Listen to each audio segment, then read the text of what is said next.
Hey everyone, and welcome to another Overwatch update. Halloween's over, so no more spookums. Time to get thankful.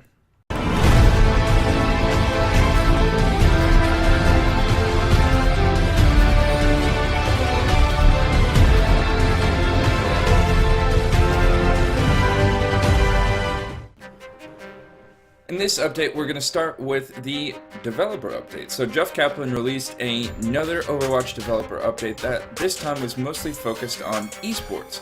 So with Overwatch League beginning its preseason matches in December, the Overwatch World Cup starting this weekend on November 3rd and 4th at BlizzCon, and the Overwatch League proper starting in January, Jeff Kaplan wanted to release some news about how Overwatch is going to become more esports friendly. The important things to note from this are that there are going to be several developments in terms of how to view the game, how to commentate over the game, and how to hold it and host your own tournament. So the first thing is that all the HUD displays and the in-game effects will reflect the colors of the teams that are playing. So for instance, if Houston's Outlaws are going to be playing, they'll probably have some green effects and green HUD displays. While if San Francisco Shock is playing, they'll have an orange head-up display and orange in-game effects. Therefore, it's easier for commentators and viewers alike to really understand what's going on in any given battle, which is fast-paced in Overwatch, of course. The other thing is that we're going to have a top-down interactive map that will show the whole view of what's going on, and they've asked that broadcasters and commentators look into how this can be applied in terms of the broadcast itself. Not just so that broadcasters can see who's coming, who's going, what positions are in terms of the match itself, but to show the viewers what's happening and what's going on in that kind of way as well. Finally, we're going to have some instant replay tools and third-person camera views that will have smooth transitions, kind of alike to high hertz televisions, where it's very smooth and kind of looks like a sitcom, or not a sitcom, but a reality TV show with that smoothness, or a British TV show. Yeah, that's what we're going to have for our third-person view. So now we can watch everything in the exciting way of things. So what does this mean for esports and Overwatch going forward? Because this much attention being focused on esports means that it's going to become part of the main focus of how Overwatch is developed. Now, Jeff Kaplan has already said that he has ties and connections and discords and other ways of chatting with professional players to make sure that updates to and changes to characters are done in consultation with pro players at the highest levels. But now with so much devotion to the esports Overwatch League and the World Cup, especially with this 4-part documentary series that's been coming out, it's clear that esports and Overwatch are going to be a happy marriage in the coming future. We've seen tons of money pouring in from all sorts of different resources, from A-Rod, Alex Rodriguez, the famous baseball player, being a heavy investor in the San Francisco Shock, to Cloud9 getting Series A funding, $20 million worth, from places like WWE, the Beverly Hills Sports Council, Monumental Sports and Entertainment. These are incredible things. Also, Marshawn Lynch and Jennifer Lopez being sponsors of Energy, the San Francisco team. That's pretty interesting. But in general, we're seeing a lot more diverse ways of people buying into the things, but the same owners in terms of who owns the team. So if you look at the Overwatch League, the same family that owns the Mets is owning the New York Excelsior team. The same group that owns the Philadelphia Flyers, the NHL hockey team, owns the Philadelphia team. So we have a bunch of the same faces in terms of the sports arena coming into esports, and it's really unclear how this diversity of funding, etc.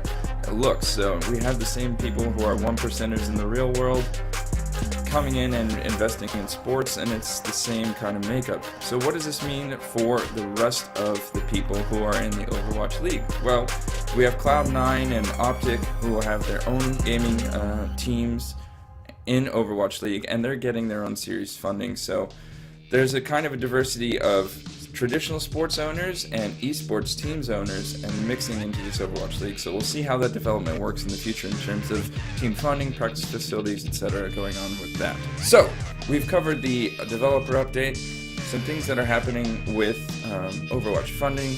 Now let's get into the heart of the matter, some of the things that are coming to character changes. So what's hit the PTR today? Mercy has been updated again.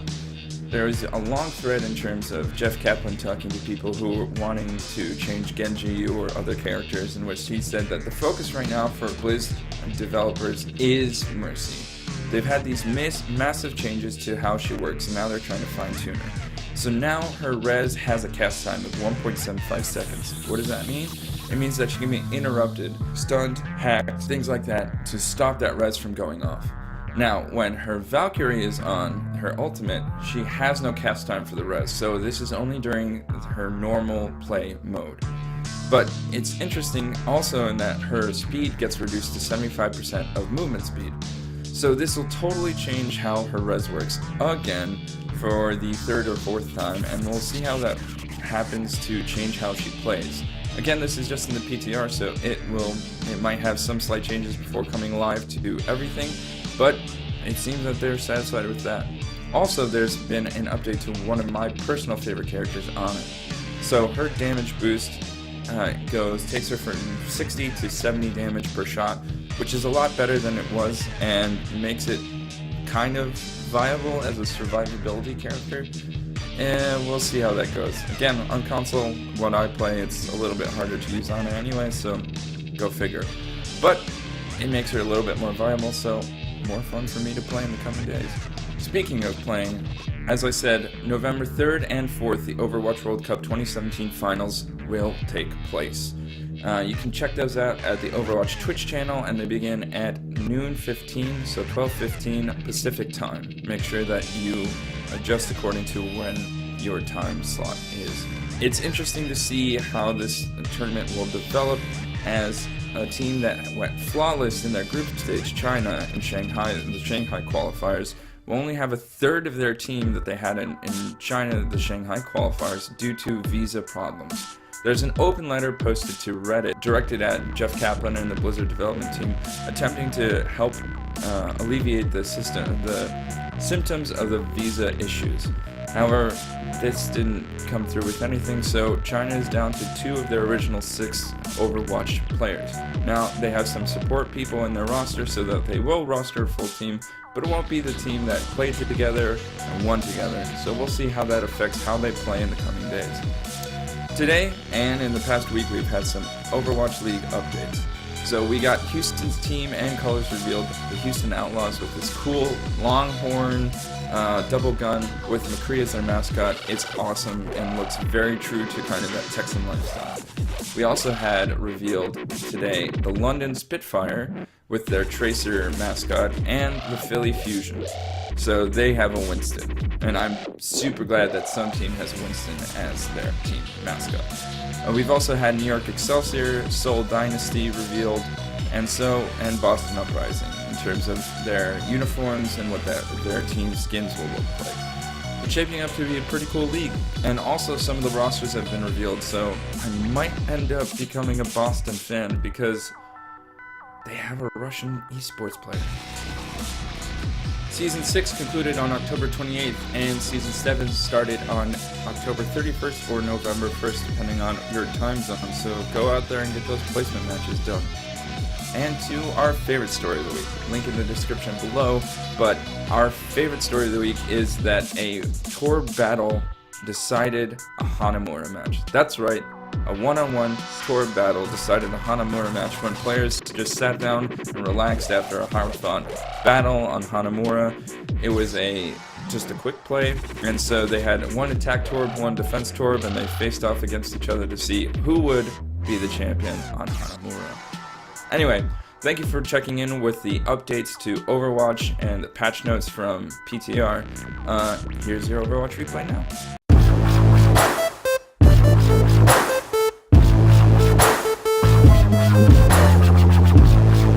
Thanks, Yvonne, for that news update, and welcome to Overwatch Replay, the show that gives you all the tips and tricks you need to know to become a better Overwatch player. Today we have a competitive match on Hollywood, where I get to play a tank role in this particular match because DPS is taken up, and I end up playing Pharah in the end, but I am mostly sticking as Orisa, a character that we haven't really featured on this show ever, I think, because I think she's a little underplayed, and for good reason. She has a lot of weaknesses, but she also has a lot of strengths, so You have to know how to play her, and I'm not particularly the best Orisa, but I do have some shining moments in this match. So let's go ahead and get started. I just wanted to note my rank is indeed rising. Maybe. But anyways, let's get started here. So obviously Halloween themed. This video is coming out the day after Halloween, unfortunately, but I hope you guys had a good Halloween. Anyways, our team sort of fills out as we do have a bunch of little boys. No, just one little boy playing with us. And he actually halfway through he's using a wireless mouse, and his wireless mouse runs out of batteries, so he has to use a trackpad, and then he leaves the game, or essentially literally goes AFK to get batteries. Anyways, it may or may not be the reason we lost, and he's actually he plays the Zenyatta in this match. So right off the bat, we have two pretty solid healers. Obviously, Mercy is the meta when it comes to healing. You need a Mercy on your team. I think we've gone over that plenty of times before, and now you know. But Zenyatta is a nice alternative healer or secondary healer because he can throw the Discord Orb on anyone and, you know, delete them. I like the Soldier pick. Soldier's always a solid DPS character because, you know, Soldier can do consistent damage all the time, and he's a quick character, and his ultimate is very powerful. Holy shit, that car. Basically, we end up having one Potato Wizard, Tank, and he's playing D.Va. So we're sort of left with our two options, our second and third DPS here, of which I want to play Pharah, but I realized that I should secede and try to create a better team. So they asked for Orisa, so I go ahead, you know, I have some cursory knowledge. He wanted a defense hero, but I think we end up agreeing on Orisa. So he wants Bastion, even though we're on attack. Very difficult. Bastion can work on attack in a very similar way that Orisa can work on attack, particularly on Hollywood, because of moving the payload. So when you're moving the payload. Oh my god. When you're moving the payload, sorry, they're loud for me, but probably not for you. When you're moving the payload, of course, you have no real problems as Orisa because your shield is moving. But Orisa ends up being a character that is very difficult to use when you're trying to advance and move your shield, because you plop your shield down and you end up staying there for 8 seconds, and that's your situation for 8 whole seconds when you decide to put down the shield. So you have to be very, very aggressive with your shields, or you have to put them on the payload. And so Orisa is totally fine when you're moving the payload, but when you're trying to capture the first point, or if the payload's stuck at a certain point, she becomes very apparently not as useful. So right off the bat, we get this Mei, which was actually due to a sonic arrow, as you can see. That's pretty sick. This Hanzo was putting in the work, so all that shit talking I did about Hanzo mains, maybe sometimes they're pretty good. Anyways, as you can see, I'm trying to be as aggressive as possible with these shields, so I put it as far ahead as I can as possible, which is about this distance. This is about as far as Orisa can throw her shield, so this is about as far you should be putting in front of you every time if you're trying to advance forward. So I plop down the shield, and then now we're in this situation. I have 8 seconds to kill before I can move forward, and I can only move up to this point. So this is where Orisa's apparent weaknesses show up. But from here, I can do some pretty solid damage on Reinhardt's shield, which he is standing there. And they also, I don't know if you guys can see, but they also have a D.Va as well, who ends up becoming quite the nuisance with her defense matrix. So I'm standing here waiting for my team to advance a little farther forward, hopefully with D.Va, and also so that my shield can cool down again. And I'm also putting damage on Reinhardt's shield. That's one thing that Orisa's pretty decent at. She's decent at putting damage in areas, consistent damage, but she's not really that good when she gets surrounded by many characters. So that's actually a primary way that that you can take her out, is if you double team her, triple team her. She has a lot of trouble dealing with multiple targets, as you'll see. And also another thing to note is she has 150 shots in her clip, which is really, really important to keep track of because her reload speed is super slow. So, and you'll see, I'll call this out a couple times when I reload for just no apparent reason, and it's really wasting a lot of time. Right now, obviously, I need to reload. I have 9 bullets, so I will. And so I'm continuously putting down the shield whenever I can, as far forward as I can where it makes sense. So you don't want to, of course, you know, advance here and then put a shield here, because this shield is fine because it's blocking off an area. But let's say you misplace the shield and it's just against a wall. It's now useless. So you also have to be very careful about that because there's an 8-second cooldown. So Reinhardt is pushing to the left over here, and Hanzo does a very good job of killing him. Right here, I tried to take up some more space and move us a little further, but Mei walls us off, does a pretty nice job of walling us off, I think. Yeah, I'd say it's a pretty good wall. But of course, I see the opportunity to scout out who the hell was over on this side over here, and of course it was Mei, and looks like they have a Hanzo as well. So, I'm taking, this is sort of where I was having a lot of trouble with Orisa. I didn't really exactly know where to put the shield on the point. So there are 2 real parts that enemies can come from. There are 2 main areas that they can come from. Really, technically, is they can come through this door. They can come up here, so it's really 3. But there's only 2 directions, or they can come around this way.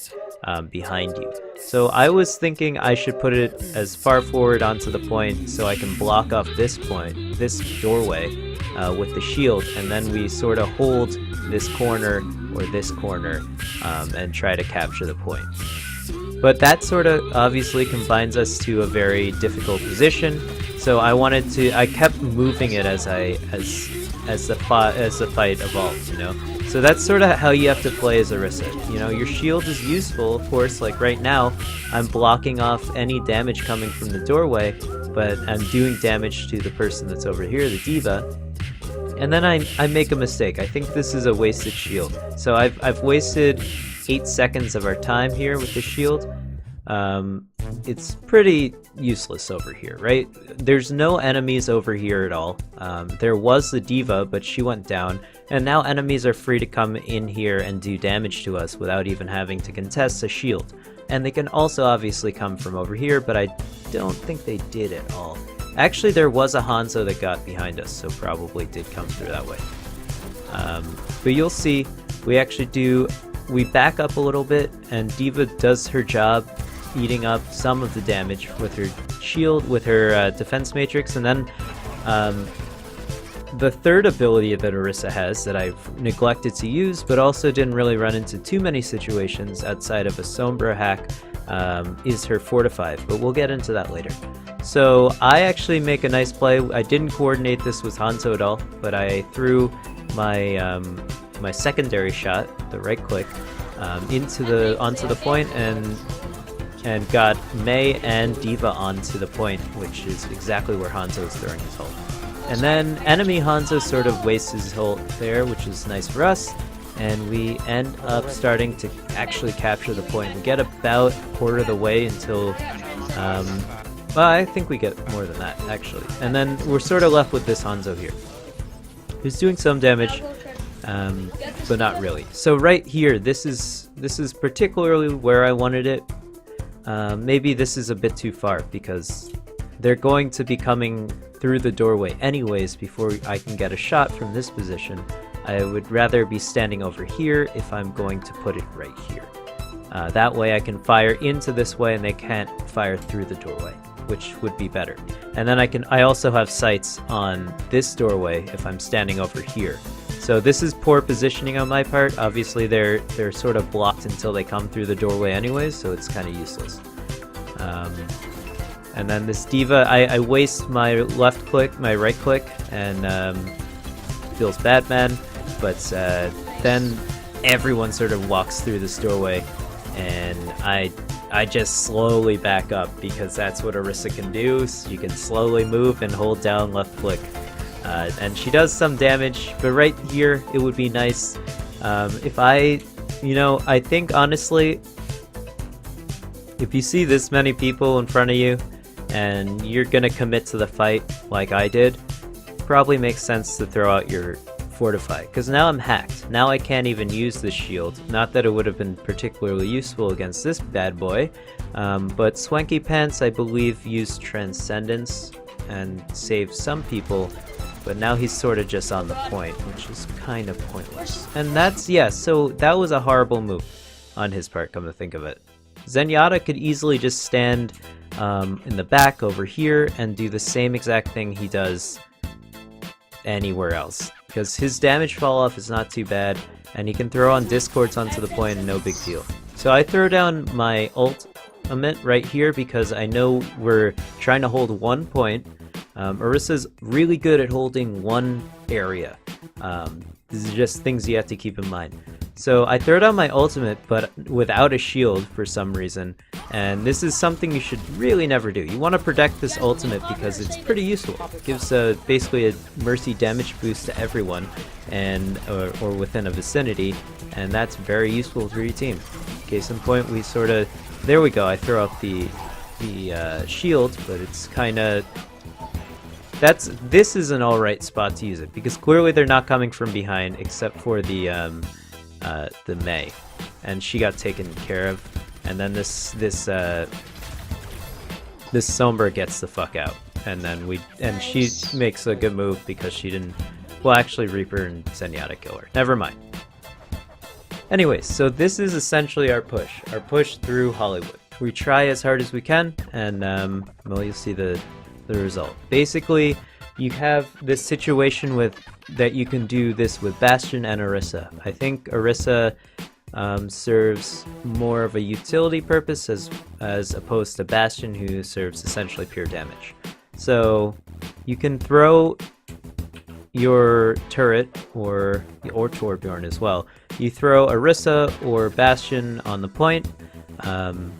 If in this particular case, as Orisa, you throw up your shield too, and then you have a moving damage wall, which is pretty nice. As Orisa, that's very, very useful for you, as you'll see. Basically, it gives you the ability Reinhardt has, except you have the damage of Orisa, so that's pretty nice. So here I try to turn around and I have my shield up again, so I can throw my shield to protect here. Yes. And I'm not entirely sure if I did. It looks to me like I got it up fast enough. So that D.Va ult was, it seemed like it wasn't even, no one was over there anyways, so it wasn't that big a deal. But of course that means my shield is over here, so I have to kill another 8 seconds. Right here, let's look at when I'm reloading.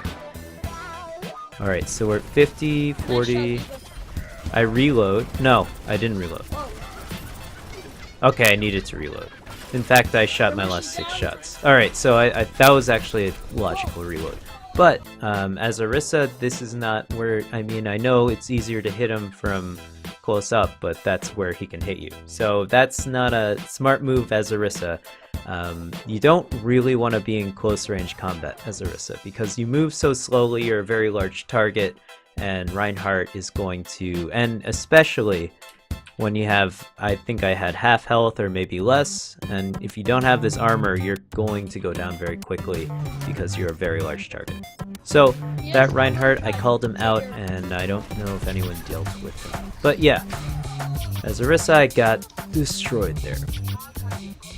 So now we're moving back onto the point. Let's go check out what happens. Yeah, so I'm walking back. I've got Mercy support, which is nice. I'm bringing her back as well. Hopefully I can protect her. This D.Va sort of dashes in. I make another mistake. I think I launched that. No, I actually hit her. So Orisa's right click is very, very useful.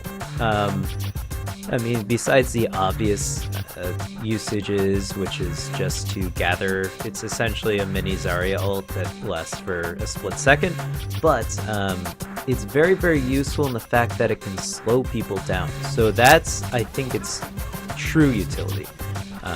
But I think that's for a different discussion. I think maybe a longer discussion, more in depth about Orisa.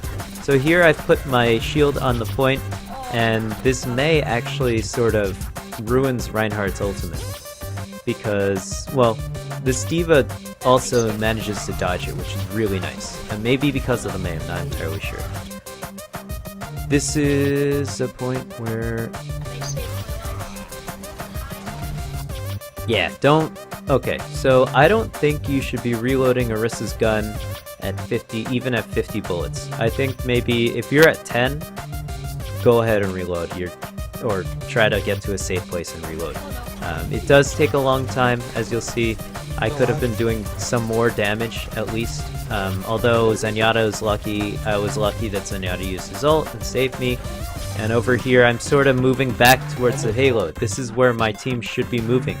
They should all be moving with me over here to get to the payload so I can put my shield up on it, but we were all very discoordinated. And so I think I'd end up wasting a shield here or something, but it's not that big a deal. I'm just gonna die to Reinhardt again, who keeps targeting me with no recourse. But I get rezzed, which is nice. So I jump back up, I immediately take the time to put my shield on the payload because this is where Orisa shines, I think, in this particular payload game type, where she can just essentially become a bastion with a shield. Right here, I should have seen this coming. It was fairly obvious. As you'll see, I get hacked by Sombra, who's probably pretty eager to use her hack ability on everyone, and now our team is sort of just very disorganized and getting effed, except for Reaper saving us with his ult. So I could have used Fortify there because I saw the Sombra. If you see Sombra, just use Fortify.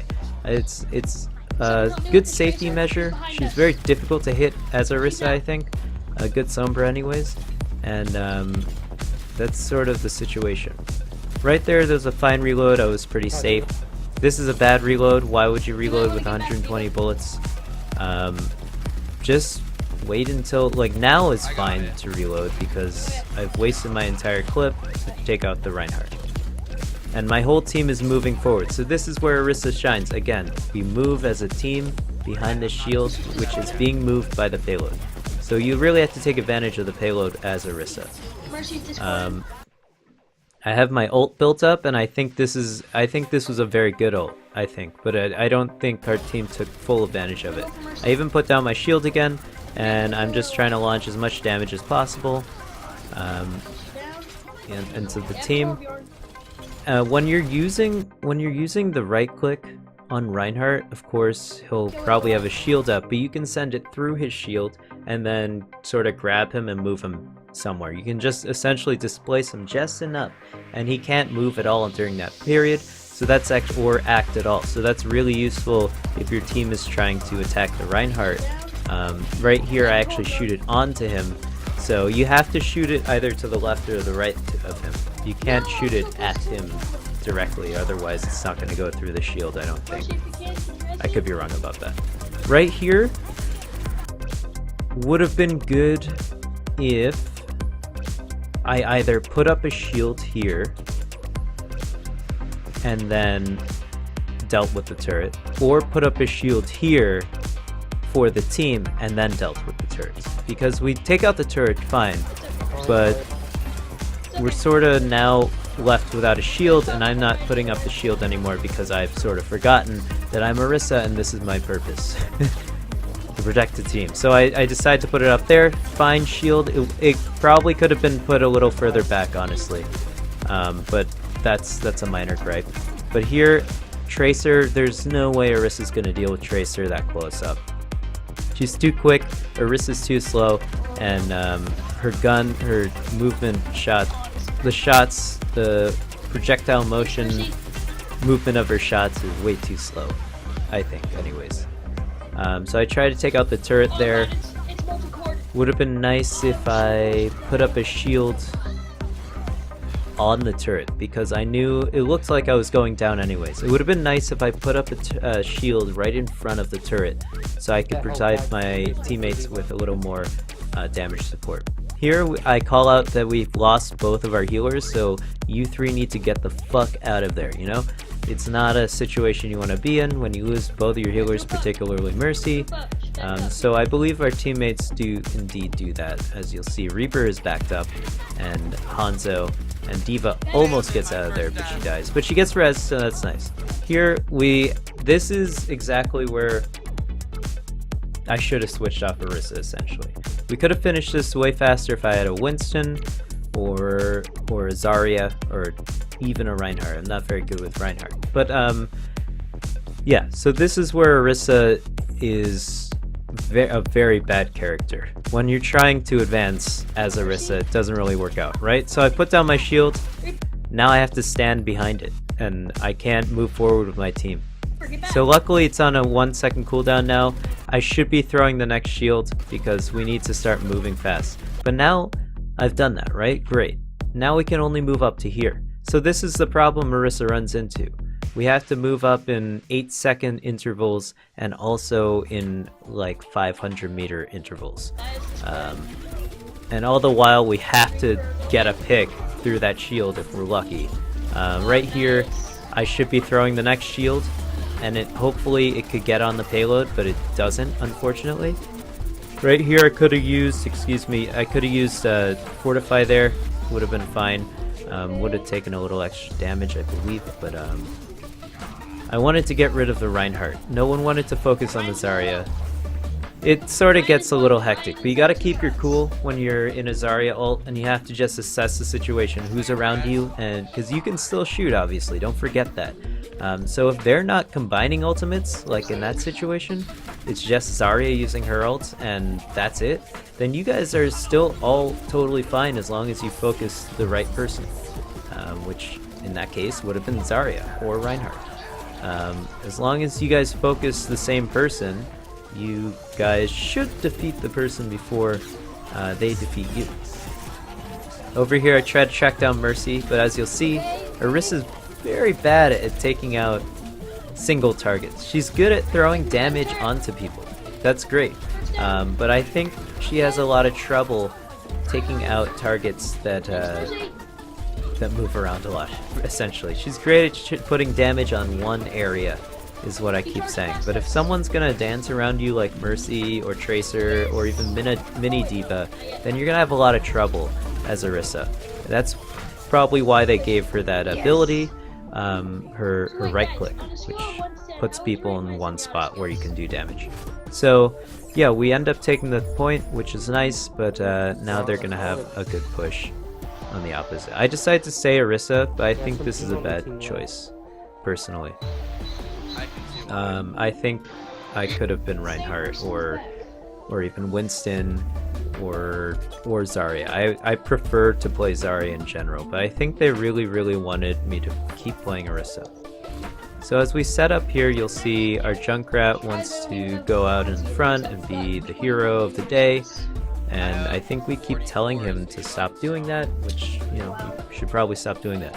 Even here, this is kind of a very aggressive, where I'm positioned on this area, just putting up a shield here or so.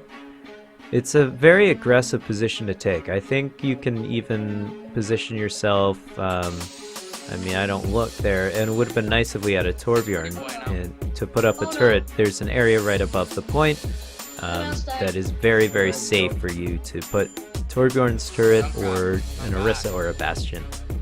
And I think that would have been a solid point, but as you can see, we have 3 people separated in 1, 2, and me 3. So we're not really together at all, so it's not going to work out anyways, as you'll see.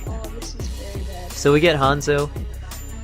He was doing just fine, but I think he switches off to Reaper, or he did anyways in the past game, and yeah. Okay, well, let's take a look at what we're doing here. Or my reloading mistake right now. So I put up the shield, great, that's fine time.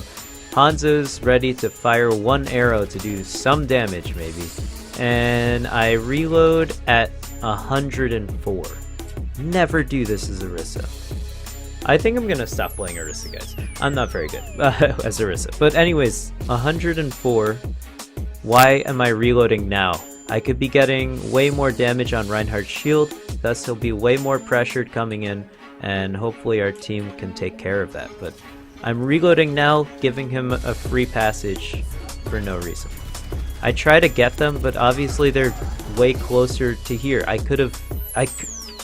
don't know why I shot the right click over here. I could have put it here or something, or like here, drawn them all out here, so now they don't have any cover, and then we could have laid on some damage. I don't know what Hanzo's shooting at either. I guess he's trying to get this guy, but clearly he should be throwing a scatter area right here.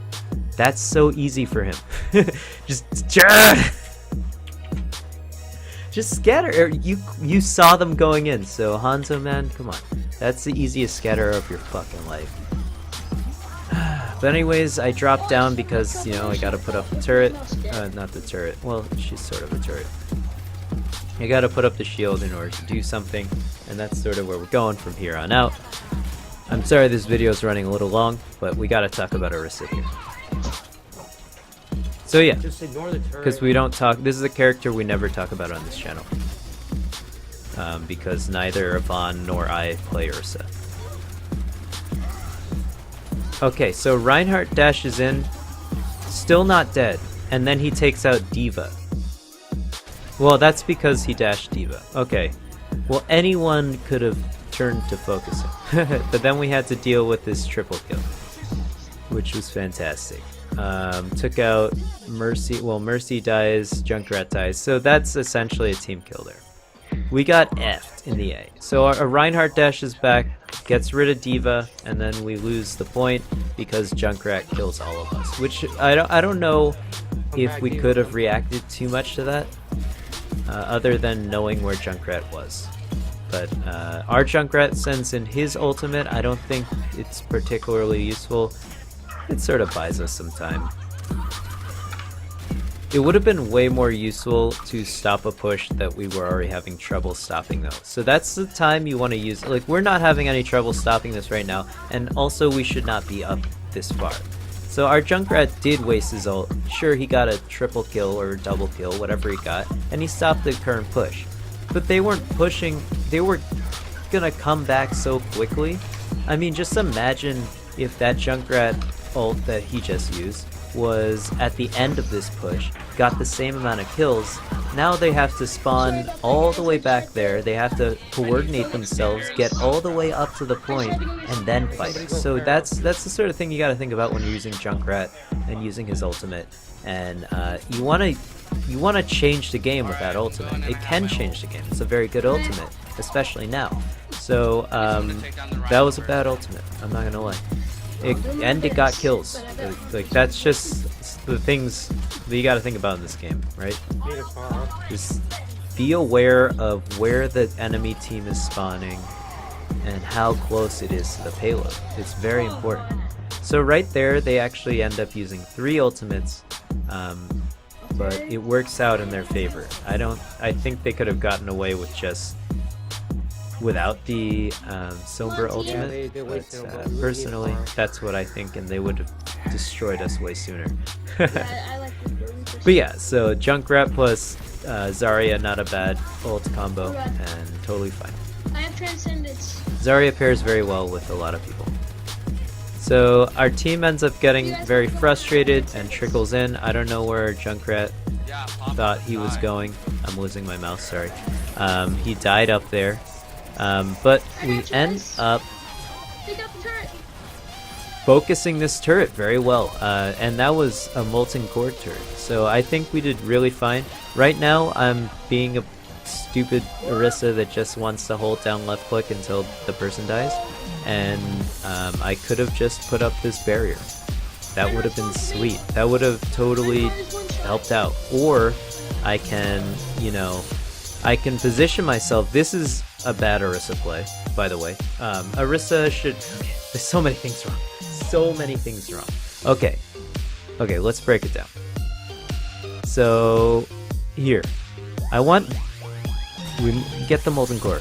I want to kill him. Great. There's so many other targets that are more important. More important, aka this bitch. Kill her. This guy doesn't matter. He's literally doing nothing. He's putting up this turret, which D.Va can deal with. Zenyatta, why is Zenyatta here? I don't know. Zenyatta could be over here doing the same exact thing. Zenyatta just has to stay out of fire, man. Or I could be taking out Junkrat, who's doing a lot of damage to us. Or, you know, I could put up a shield and do the same thing, blocking Junkrat. Instead, I just hold down left click. Sure, I take out Torbjorn, or Torbjorn gets taken out, partially due to me, but that doesn't matter. He's not. Whoa, look at this hammer. That's crazy. Look how large this hammer is. So now I get res. I put up the shield here. I could be positioning myself over here. I could put up the shield here, great, and then move over there to position myself better. And then just launch fire into this way while Reaper cleans up. That would be great. Or I could just stand here. Instead, I move in front of my shield. I don't know what I was thinking. These are just very simple things that I could just optimize. Like, I'm just walking forward here. My shield goes down, I think, actually. But it's... I see that D.Va was going in and she needed help. But there's no way we're going to win that fight because the Mercy's ulting. And there's too many small characters for Orisa to take care of right now. And now I'm the last person left because of Junkrat's ult. So I need to back up. At least I decide to back up way too late, and I end up biting the dust over there. So Zarya tracks me down. She does a very good job of killing me, and that's that. So right now I should be considering switching, but I'm not. I think someone calls out that we need a Pharah. I'm like, wow, thanks a lot, asshole. I really wanted to play Pharah to begin with. Over here, we see that the Zarya has already flanked us and I do nothing about it. I'm waiting for teams to group up, and I think this is also a poor position to hold. I think we can heal. I can hold as Orisa, I can hold up here, that would be fine. And that would be really fine, honestly. What are they would have to dive onto us, and they don't have a Winston. So yeah, that would be a really great job. And then even then, Winston, if Orisa has all her shields, Winston can't really do anything to her. So now we're sort of just getting split up. And that's really bad because Torbjorn's getting the opportunity to set up his turret.